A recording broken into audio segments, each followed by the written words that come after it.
The stars burned like scattered embers above the void. A fleet drifted on the edge of silence, its hulls vast and obsidian, veined with a latticework of alien runes. Beyond them, at the heart of an expanding nebula, pulsed a single anomaly, an object older than any civilization known to the galaxy. It was here that the Empress arrived. She was called Lyrasis by her people, though her enemies only whispered the Alien Empress, a title meant to strip her name of warmth and bury it in myth. Her crown was no metal. It was a lattice of bioluminescent nerves threaded into her skull, shimmering with every thought. The Empress's fleet parted like a bowing tide as her flagship, the Sovereign of Silence, approached the anomaly. 4 years she had waged war, unifying dozens of worlds under her dominion. Empires rose in her shadow and collapsed at the whisper of her decree. Yet there were rumors even she could not silence, of a mark, a sigil older than stars themselves, hidden in the nebula. Legends claimed that whoever bore it was destined not to rule worlds, but to command the very fabric of existence. Lyrasis did not believe in destiny. She believed in conquest. Still, when her vessel's scanners mapped the anomaly, her pulse quickened. Floating amid the turbulent colors of the nebula was a monolith, a spire of black stone that stretched kilometers into the void. Its surface was etched with patterns so intricate that even her neural crown struggled to process them. At its center blazed a single glyph, glowing faintly, a wound of white fire. The Empress descended to its surface. The beginning of the trial. Her honor guard begged to accompany her, but she waved them back. "This is not for mortal hands," she said, her voice carrying the resonance of a ruler who had never been denied. Alone, she stepped onto the spire's surface, gravity bending unnaturally around her. Her boots touched alien stone. The glyph pulsed once, like the beat of a cosmic heart. The nebula's winds screamed. In the silence between them, she heard a voice, not in her ears but in her marrow. "You have come to claim what was not meant for any single being." "Why?" Lyrasis staggered slightly but steadied herself. "Because I do not kneel. The galaxy kneels to me. And if this power exists, it will kneel as well." The glyph's fire spread, threads of light racing across the spire until the entire monument shone like a beacon. Then, with a surge that rattled her bones, the mark leapt from the stone onto her chest. The Empress gasped. Her crown flickered violently. For the first time in her reign, her soldiers saw her falter. She staggered back, eyes wide. The mark burned against her skin, not just heat but memory. Images poured into her mind. 1,000 civilizations rising and falling, wars fought with weapons that unraveled suns, rulers who had borne the same mark. Some had sought to use it. All had been consumed. Her vision blurred. She fell to one knee. Middle, the weight of the legend. Back aboard the Sovereign of Silence, Lyrasis awoke with her chest seared, the mark embedded in her flesh. Her generals surrounded her, eyes wide with awe and fear. "Empress," whispered General Corvin, his scaled brow damp with sweat. "That symbol. It belongs to the legends of the Veil. It is said to be the seal of the architects, the first makers." "The first makers," she rasped. Her voice was hoarse, but her will had not dimmed. "Yes, the beings who shaped the galaxies before time was counted. The mark. It is said to choose only one in an epoch. And to bear it is to be chosen as—" he hesitated, "as the warden of reality itself." Her court exchanged nervous glances. To them, divinity was no longer distant. It had carved itself into their ruler's flesh. But Lyrasis's thoughts were storming. She had sought a weapon, not a burden.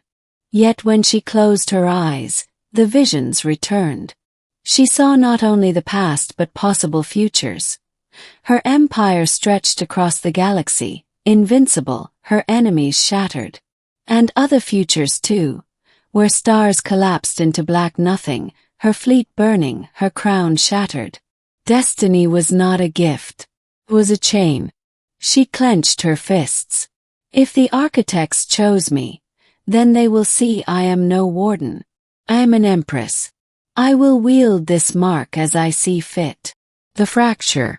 Her ambition grew feverish. With the mark she could bend the laws of physics. On the battlefield, she needed only to raise her hand, and enemy weapons dissolved into vapor. Worlds yielded before her without a single shot fired. But power draws challengers. From the edge of the galactic rim came the Ascendant Accord, a coalition of free worlds united by fear of her. Their leader, Commander Alien, was a human who had studied the same legends. Where others saw myth, he saw warning. The mark is not hers to control, Alien told his people. If she continues, the galaxy itself may unravel. The Accord declared war. At first, their fleets shattered against her like waves on stone. But Alien was cunning. He uncovered fragments of architect technology, devices designed not to wield the mark but to counter it. With each battle, he forced her to draw more deeply upon the glyph's power. And with each use, she felt something stir within her mind. Whispers, echoes, the voices of those who had borne the mark before her. Some wept, some screamed. Some urged her toward annihilation. Her crown flickered with unstable light. She found herself standing for hours at her throne, unmoving, visions cascading endlessly through her. Worlds burning, stars dying, her empire crumbling into ash. And sometimes one vision above all, herself alone, staggering back in horror, as if seeing something that even she could not conquer. The fall into the core. The final confrontation came at the heart of the Veil Nebula, where the spire had first marked her. The Accord had lured her fleet there, surrounding her on all sides. Commander Alien's voice came across the comms. Lyricis, the mark does not belong to you. Release it, or you will destroy us all. The Empress rose, tall and radiant, her crown blazing with uncontrolled fire.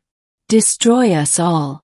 Then let the galaxy burn if it dares defy me. She raised her hand. The nebula itself trembled. Stars bent, their gravity wells writhing like serpents. The Accord's ships cracked, folded, dissolved. Her own fleet shuddered, caught in the same tide. But then the spire beneath them ignited again. The glyph shone brighter than any sun. The mark on her chest seared, flaring like molten iron. She screamed. The visions overwhelmed her, not just of destruction but of truth. The architects had not given the mark to rulers. They had given it to wardens, to those who would safeguard balance. Every time a bearer had sought to twist it into a weapon, the mark had consumed them, and their civilizations with them. Now it was her turn. Her knees buckled. She staggered back, eyes wide, staring not at the fleets, not at Alien, but at the abyss of possibility. She saw herself stretched across eternity, her soul unraveling into a million shards, each feeding the glyph. For the first time the Empress felt fear. The ending choice in the ashes. As the mark flared to its breaking point, Lyricis realized she had only one choice left. She could cling to it, try to wield it until it devoured her and the galaxy alike. Or she could do what none before her had done. She could let it go. Tears, alien and luminous, slid down her cheeks. She pressed a trembling hand against the glyph seared into her chest. No crown, she whispered. No throne. Not for this.